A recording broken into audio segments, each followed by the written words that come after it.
জাযাউল ইহসানি ইল্লাল ইহসান। আজকের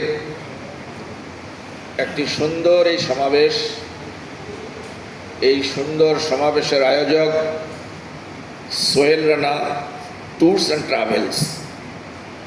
একটি হলো হজ এজেন্সি, আমাদের দেশের সাধারণ মানুষের হজে নিয়ে যাওয়ার জন্য যে ব্যবস্থাপনা করা হয় কোনো একটা মাধ্যম, এই মাধ্যমের অন্যতম একটি ট্রাভেলস বা এজেন্সি।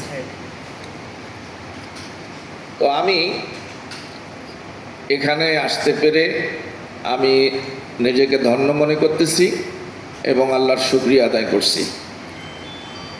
মঞ্চে উপবিষ্ট এই গ্রুপের যিনি ব্যবস্থাপনা পরিচালক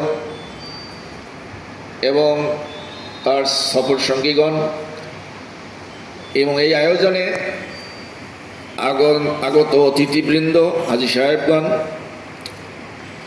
আপনাদের প্রতি শুভেচ্ছা, আপনাদের প্রতি ভালোবাসা, আপনাদের প্রতি আশীর্বাদ। একথা বলে আপনাদের সামনে আমি একটু সামান্য দু চার কথা বলতে চাই। আমি আপনাদের সামনে পবিত্র কোরআনুল কারীম থেকে একটা ছোট্ট একটি আয়াত বলেছি, সেটা হলো হাল জাযাউল ইহসান ইল্লাল ইহসান। যে কোনো একটি ভালো কাজ, একটা ভালো কাজের প্রতিদান তো ভালো ছাড়া কি হইতে পারে?